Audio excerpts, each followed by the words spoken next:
बच्चों हमारा ये जो सेशन रहेगा this would be for the economics chapter government budget. We will start our chapter from the classification of revenue receipt, that is tax revenue and non-tax revenue receipt. So in previous session मैंने आपको बताया था कि revenue receipt और capital receipt के अंदर क्या difference होता है. तो रेवेन्यू रिसिप्ट वो रिसिप्ट होती हैं जिसके अंदर हमारे पास यानी गवर्नमेंट के पास कुछ पैसा आता है और उस पैसे के आने की वजह से there would be no change in the asset and the liability situation of the government. Revenue receipt क्या है? जिनसे गवर्नमेंट की ना तो कोई एसेट या लायबिलिटी दोनों में ही कोई भी चेंज नहीं आता. और इसी का ही उल्टा कैपिटल रिसिप्ट्स होती हैं जिसके अंदर या तो हमारा कोई एसेट कम हो जाएगा या लायबिलिटी बढ़ जाएगी. एसेट कम होना क्यों बोला, बढ़ना क्यों नहीं बोला? क्योंकि बेटा हम बात कर रहे हैं रिसिप्ट की, पैसा आना. तो पैसा जो आता है वो या तो हमारी एसेट बेच कर आता है, कभी भी एसेट खरीदते टाइम पैसा आएगा नहीं. तो इसलिए जब भी हम कैपिटल रिसिप्ट की पहचान करते हैं और उसका रीजन देते हैं तो हम उसके अंदर क्या लिखते हैं कि या तो हमारा एसेट डिक्रीज हो रहा है या लायबिलिटी इंक्रीज हो रही है. ठीक है, तो this was the topic of the previous session.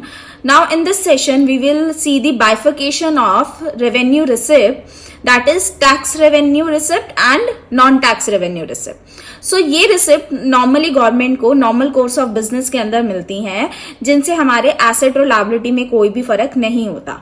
अब उनकी बाइफिकेशन के लिए सबसे पहला मैंने आपको बताया tax revenue receipt. Tax revenue, tax क्या होता है बेटा? ये एक कंपल्सरी पेमेंट है जो बेसिकली गवर्नमेंट हम लोगों से लेती है. ठीक है, हम लोग कौन है? वी आर द सिटीजन और the resident of the India. वो कहती है आप हमारे इंडिया के अंदर रहते हो, हम आपके लिए बहुत सारे काम करते हैं, लाइक डैम्स बनवाते हैं, रोड्स बनवाते हैं, आपको मेडिकल फैसिलिटीज देते हैं, एजुकेशन फैसिलिटीज आपके पास आती हैं. तो उसके खर्चे के लिए पैसा कहाँ से आएगा? तो गवर्नमेंट जो होती है बेटा वो आपसे टैक्सेस लेती है. अब ये टैक्स क्या है, आप कैसे इसको डिफाइन करेंगे? So it is a compulsory payment taken और charge by the government, okay, on the resident of the country. Clear? अब बात आती है कि टैक्स भी कितने तरीके के होते हैं. ठीक है, टैक्स कितने तरीके के होते हैं? तो बेटा हमारे यहाँ इंडिया के अंदर दो तरीके के टैक्सेस चलते हैं. One is direct tax and second is indirect tax. मैंने क्या बोला? दो तरीके की टैक्सेस हैं, one is direct tax and second is indirect tax. Direct tax और इनडायरेक्ट टैक्स के अंदर फर्क क्या होगा उससे पहले मैं आपको एक छोटा सा कॉन्सेप्ट समझाना चाहती हूँ कि इंडियन टैक्स सिस्टम कैसे काम करता है. तो बेटा जो इंडिया का टैक्स सिस्टम है वो काम करता है दो एस्पेक्ट्स पर. सबसे पहला एस्पेक्ट कि जो टैक्स है वो लेवी किस पर हो रहा है, यानी वो चार्ज किस पर हो रहा है. ठीक है, कि किसकी लायबिलिटी है उसे पे करने की.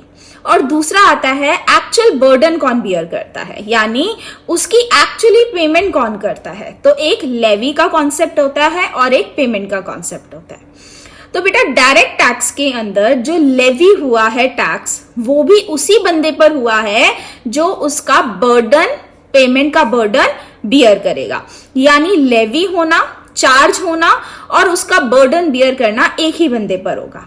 For example income tax. Income tax क्या होता है बेटा कि जो भी हमारे यहाँ पर रेजिडेंट ऑफ इंडिया जो भी यहाँ पर इनकम कमाएंगे, ठीक है, जो भी अर्निंग करेंगे उस पर हमें गवर्नमेंट को एक टैक्स देना पड़ता है जिसका नाम इनकम टैक्स होता है. ठीक है, जैसे मान लीजिए मिस्टर ए ने इंडिया के अंदर 4 लाख रुपए की सैलरी अर्न करी. ठीक है, अब गवर्नमेंट उससे कहते हैं let's say for an example कि आपको मुझे 10,000 रुपए का टैक्स देना पड़ेगा. तो चार्ज किस पर हुआ? मिस्टर एक्स पर. पे भी कौन करेगा? Mister x. मिस्टर एक्स ये 10,000 रुपए किसी और के ऊपर शिफ्ट नहीं कर सकते हैं. वो लेवी भी एक्स पर हुआ है और पेमेंट भी किसको करनी पड़ेगी? मिस्टर एक्स को. क्लियर हो गया? अब बात करते हैं इनडायरेक्ट टैक्स के अंदर. इनडायरेक्ट टैक्स के अंदर क्या होता है बेटा? इनडायरेक्ट टैक्स के अंदर जो लेवी होता है और जो पेमेंट होती है वो दोनों अलग अलग बंदे होते हैं. For example GST. बेटा जीएसटी हमारे यहाँ पर एक इनडायरेक्ट टैक्स है और जो इनडायरेक्ट टैक्स है ठीक है, उसका जो बर्डन है, उसके जो चार्जेस हैं वो गवर्नमेंट ऑफ इंडिया ने किसके ऊपर लेवी किए हैं? वो सेलर ऑफ गुड्स पर। यानी मान लीजिए एक दुकानदार है और आप उस दुकान से कुरकुरे खरीद कर लाते हैं, ठीक है। अब बेटा वो जो कुरकुरे हैं, मान लीजिए उसमें 8 रुपए का तो कुरकुरे का प्राइस है और 2 रुपए का वो आपसे जीएसटी लेता है, ठीक है। अब ये जो जीएसटी है बेटा, ये आपके ऊपर लेवी नहीं हुआ, ये लेवी हुआ सेलर के ऊपर, ठीक है। गवर्नमेंट किससे पैसे मांगेगी? सेलर से पैसे मांगेगी कि आप 8 रुपए का सामान बेच रहे हो तो मुझे 2 रुपए का जीएसटी चाहिए। वो जो सेलर है, वो सेलर क्या करेगा बेटा? वो अपना बर्डन आप पर शिफ्ट कर देगा। यानी वो जो 2 रुपए उसके ऊपर चार्ज किए थे गवर्नमेंट ने, वो खुद की जेब से नहीं देगा, वो आपसे उसको चार्ज कर लेगा। तो गवर्नमेंट ने लेवी किसके ऊपर किया बेटा? लेवी किया था सेलर के ऊपर। बट सेलर ने वो 2 रुपए, 8 + 2 10 रुपए का कुरकुरे का पैकेट दिया आपको और 2 रुपए आपसे ले लिया। तो जीएसटी हमारा क्या हो गया? इनडायरेक्ट टैक्स हो गया, क्योंकि यहाँ पर जो बर्डन है वो शिफ्ट हो गया। दोबारा एक बार बता रही हूँ बेटा, जो टैक्स है, टैक्स डायरेक्ट और इनडायरेक्ट टैक्स कैसे देखा जाता है, उसके लिए हमारे यहाँ पर एक छोटा सा कॉन्सेप्ट है लेवी का और पेमेंट का, बर्डन का। तो डायरेक्ट टैक्स के अंदर लेवी और पेमेंट का बर्डन एक ही बंदे पर रहता है। That person can not shift the burden of payment, right. लेकिन इनडायरेक्ट टैक्स के अंदर क्या होता है बेटा? लेवी किसी और पर होता है और वो क्या करता है? बर्डन ऑफ पेमेंट किसी और को शिफ्ट कर देता है। चलिए जी, नोट्स में एक बार देख लेते हैं बेटा। Revenue receipt of government are generally classified under 2 heads, ठीक है। तो जो रेवेन्यू रिसिप्ट है, हमने उसको 2 तरीके से 2 हेड में क्लासिफिकेशन उसका किया। Number 1 is tax revenue.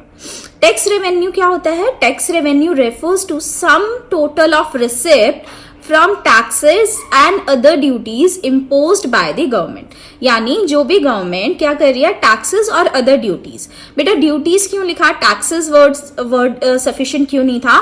क्योंकि बेटा हमारे यहाँ पर एक कस्टम ड्यूटी, ठीक है। कस्टम ड्यूटी क्या होती है? जब बाहर से कुछ सामान आते हैं तो हम उसको टैक्स नहीं कहते, वो उसको हम ड्यूटी बोलते हैं, राइट। तो हमने उसलिए ड्यूटी भी उसमें ऐड कर दिया, क्लियर। तो it is tax revenue refers to sum total of receipt from taxes and other duties imposed by the government, ठीक है। ये तो टैक्स रेवेन्यू हो गया। और इससे उल्टा क्या होगा? Non tax revenue. Non tax revenue क्या कहेगा हमें? Non-tax revenue refers to receipt of government from all sources. बाकी सारे सोर्सेस से, जो भी रेवेन्यू सोर्सेज हैं, बाकी सारे सोर्सेस से जितना भी उसको पैसा आता है, बट ध्यान रहे रेवेन्यू सोर्सेस से other than tax receipt. Tax के अलावा जो भी रेवेन्यू रिसिप्ट हो रही है वो सारी की सारी नॉन टैक्स रिसिप्ट के अंदर आ जाएंगे, ठीक है। चलिए अब बात करते हैं टैक्स रिसिप्ट क्या होती है। Definition: Tax revenue refers to some total of receipt from taxes and other duties imposed by the government. Same definition ऊपर वाली यहाँ नीचे उतार दी, सो दैट आपको मल्टीपल ऑफ डेफिनेशंस लर्न करने की जरूरत नहीं है, ठीक है। अब इसके फीचर्स क्या क्या होते हैं? सबसे पहला, tax is a compulsory payment, no one can refuse to pay it. Government ने जिसके ऊपर लेवी कर दिया, पेमेंट करना पड़ेगा। यू कैन नॉट रिफ्यूज कि मेरे पास पैसा नहीं है and I can not pay the tax. This is a compulsory payment, okay बेटा। चलिए next, tax receipts are spend by government for common benefit of the public. तो उसने क्या कहा कि जो हमारा टैक्स रेवेन्यू है वो गवर्नमेंट, ऐसा नहीं कि जिसने दिया, क्योंकि ऑब्वियसली जो एक पर्टिकुलर लिमिट से ऊपर, यानी कह सकते हैं मीडियोकर और रिच फैमिलीज जो होती हैं, वही अर्नर जो होते हैं वही टैक्स देते हैं। बट ऐसा नहीं है कि गवर्नमेंट सिर्फ उनके लिए काम करती है बेटा, ये पैसा कॉमनली यूज होता है। रोड बनवा दी, अब रोड गरीब भी यूज करेगा, अमीर भी यूज करेगा, ठीक है। डैम बनवा दिया, डैम का पानी अमीर भी पिएगा, गरीब भी। So for the common purpose, clear हो गया। चलिए next, tax revenue is main source of regular receipt of the government, ठीक है। ये आपका गवर्नमेंट का मेन सोर्स ऑफ इनकम है। This is the main source of income, ठीक है जी। अपने नेक्स्ट पेज पर चलते हैं बेटा। नेक्स्ट पेज पर हमें डायरेक्ट टैक्स और इनडायरेक्ट टैक्स के लिए बाइफिकेशन दे रखी है। बच्चा ये सब 12th के लिए जरूरी नहीं है, प्लीज डोंट थिंक कि यार हमने पढ़ लिया 12th में रट लिया मार्क्स लिया। नहीं बच्चा, ये सारी चीजें आपकी फ्यूचर लाइफ के अंदर यूज होने वाली हैं। ठीक है, आप बड़े होंगे, आप इनकम कमाएंगे, आपको पता होना चाहिए कि आपके ऊपर कितने टैक्सेस लग रहे हैं, कौन कौन सी गवर्नमेंट ऐसी पॉलिसीज इम्पोज कर रहा है जहां आपका पैसा आउटफ्लो होने वाला है और वो आपको वापस कैसे मिलेगा, कैसे उसका बेनिफिट मिलेगा। That should be in your tips कि नहीं यार ये डायरेक्ट टैक्स होता है, ये इनडायरेक्ट टैक्स होता है। तो बेटा इसका डिफरेंस एक बार पढ़ लेते हैं। Classification of tax receipt, one is direct tax and second is indirect tax. सबसे पहला मीनिंग। अच्छा एक चीज ध्यान रखना, बच्चे यूजुअली क्या करते हैं कि अच्छा ठीक है 5 डिफरेंसेस दे रखे हैं, 3 नंबर का क्वेश्चन आएगा 3 लर्न कर कर चले जाते हैं। नहीं बेटा, आजकल जो ट्रेंड है वो क्या कहलाता, कैसे क्वेश्चन पुट अप करता है, differentiate between direct tax and indirect tax on the basis of this. तो इट मीन्स क्या हुआ, आपके 5 पॉइंट इंपॉर्टेंट है। ये सिर्फ इकोनॉमिक्स के लिए नहीं बता रही मैं, ये आपके बिजनेस के लिए भी बता रही हूँ, मैं आपके अकाउंट्स पेपर के लिए भी बता रही हूँ। सबके सारे डिफरेंसेस आपको लर्न करने हैं क्योंकि बेसिस के साथ आता है कि इस बेसिस के हिसाब से आप उसकी बाइफिकेशन बता दीजिए। क्लियर हो गया? चलिए मीनिंग पढ़ लेते हैं एक बार। Direct tax are those tax when liability to pay and actual burden of tax lies on same person। यानी लेवी और पेमेंट दोनों एक ही बंदा कर रहा है। ठीक है, मैंने अभी आपको समझाया था। Indirect tax refers to those taxes where liability to pay the tax and actual burden lies on different person। बताया था लेवी सेलर पे होता है बट एक्चुअल पेमेंट बर्डन कौन बियर करता है बेटा, कंज्यूमर बियर करता है। क्लियर? चलिए next, shifting of burden.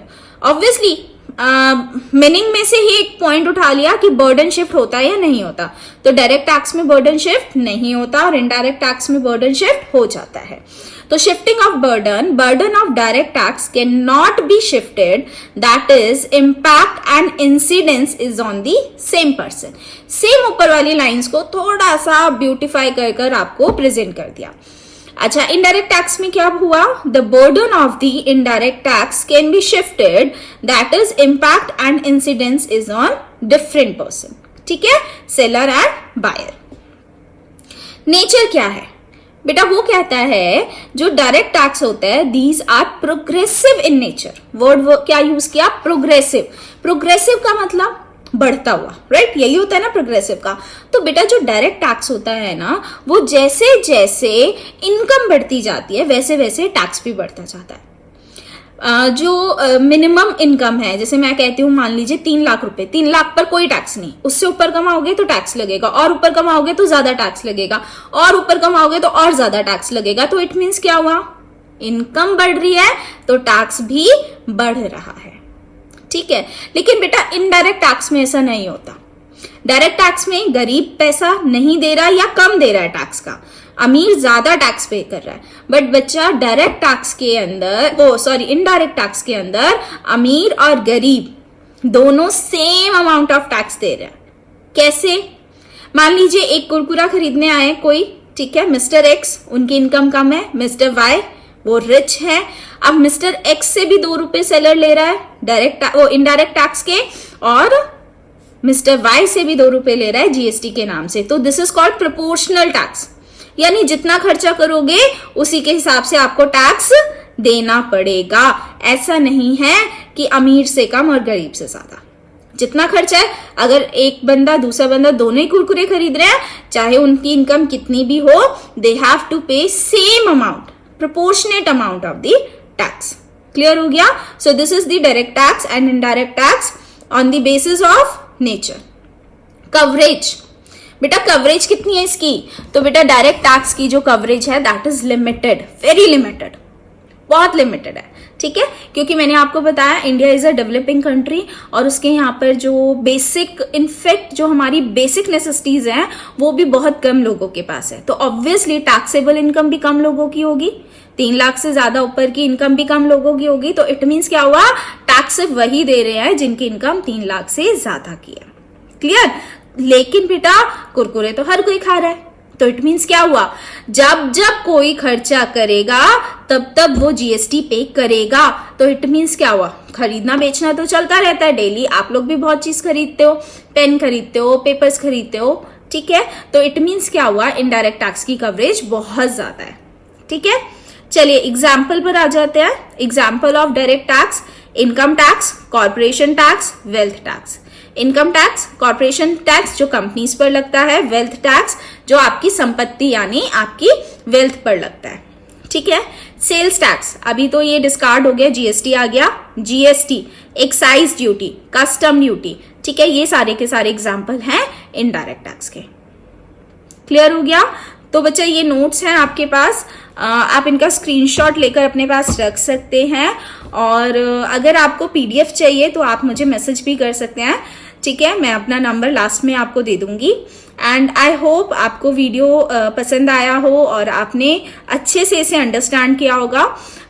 Tomorrow मैं आपका नेक्स्ट सेशन, इसी के आगे का सेशन मैं अपलोड कर दूंगी। So follow these video so that you can complete your government budget chapter in 6 or 7 sessions. Thank you so much.